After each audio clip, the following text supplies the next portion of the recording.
మన ఊర్లోనే నెమ్మదైన జీవితం, పిల్లలు, తల్లిదండ్రుల బంధం, కొంత కామెడీ ఇవన్నీ కలిస్తే హోమ్ టౌన్ సిరీస్. ఈ సిరీస్ వర్త్ వాచింగా లేకపోతే టైం వేస్టా చూద్దాం. రివ్యూలోకి వెళ్ళే ముందు ఒక్క మాట ఫ్రెండ్స్, ఏంటంటే నిన్న నైట్ నుండి కంటిన్యూగా మూవీస్ చూస్తూ రివ్యూస్ చేస్తూనే ఉన్నా భయ్య. ఒక లైక్ కొట్టి కొంచెం సపోర్ట్ చేయండి. ఎందుకంటే పిచ్చి పిచ్చి వీడియోలకి లైక్లు కొట్టి సపోర్ట్ చేస్తున్నప్పుడు ఇన్ఫర్మేషన్ వీడియోనే కదా. ఒక లైక్ కొడితే తప్పే ఉంది. కొట్టేయండి భయ్య, అలాగా కొట్టేయండి.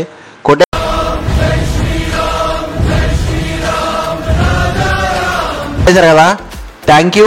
స్పాయిలర్స్ లేకుండా బేసిక్ కాన్సెప్ట్ ఏంటంటే హోమ్ టౌన్ ఇది ఒక feel good emotional family drama అని చెప్పాలి. అంటే ఒక విలేజ్ బ్యాక్డ్రాప్లో తీసుకొచ్చిన ఒక మధ్యతరగతి కుటుంబం ఎలా తయారవుతుంది అనేది 90s బ్యాక్డ్రాప్లో కొంచెం డీసెంట్గా, చాలా స్పాయిలర్స్ లేకుండా రియలిస్టిక్గా చూపించారు. చిన్న చిన్న ప్రాబ్లమ్స్ ఉంటాయి, అవన్నీ ఓవర్కమ్ చేసి చివరికి ఎలా సెట్ అవుతారు అనేది చివరికి చూపిస్తారు. ఇదంతా న్యాచురలే, అందరికి తెలిసిందే. బట్ ఈ సినిమా వర్కౌట్ అయిందా, ఓన్లీ డ్రామా మీద తీసుకెళ్ళిపోయారా లేకపోతే కామెడీ మీద తీసుకెళ్ళిపోయారా చూద్దాం. అంటే వీళ్ళ పర్ఫార్మెన్స్ ఎలా ఉందంటే, మెయిన్ లీడ్గా ఫాదర్ క్యారెక్టర్లో యాక్ట్ చేసిన రాజీవ్ కనకాల గారు చాలా రియలిస్టిక్గా, చాలా న్యాచురల్గా పర్ఫార్మెన్స్ చేశారు. చాలా బాగా సూట్ అయ్యారు కూడా రోల్లో. అండ్ ఝాన్సీ గారు కూడా చాలా బాగా స్ట్రాంగ్ పర్ఫార్మెన్స్ ఇచ్చారు. మెయిన్ లీడ్గా యాక్ట్ చేసిన అతను కూడా చాలా రియలిస్టిక్ పర్ఫార్మెన్స్ చేశాడు. అంటే విలేజ్ బ్యాక్డ్రాప్లో చెప్పాలి.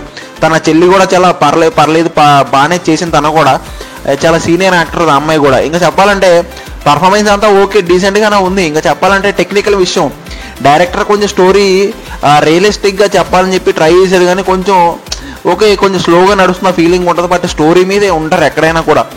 సినిమాటోగ్రఫీ అంతా విలేజ్ బ్యాక్డ్రాప్లో కొంచెం విజువల్స్ డీసెంట్గానే చూపించారు.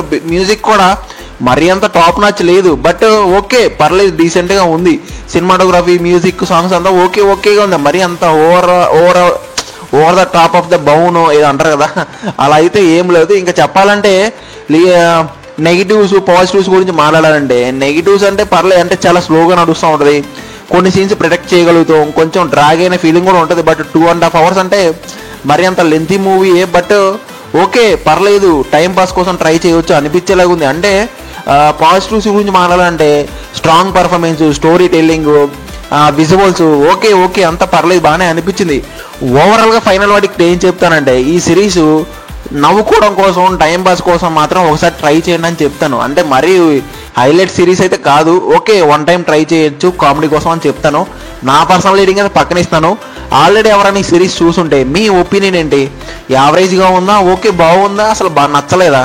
మీ ఒపీనియన్ కామెంట్ చేసి తప్పకుండా కామెంట్ చేసి చెప్పండి. ఇంకా నా రివ్యూ నచ్చితే లైక్, షేర్, సబ్స్క్రైబ్. ఎన్నో లైక్లు కొడుతున్నారు భయ్య, మన వీడియోకి లైక్ కొట్టలేరా? కొట్టేనా అలాగా. Thank you.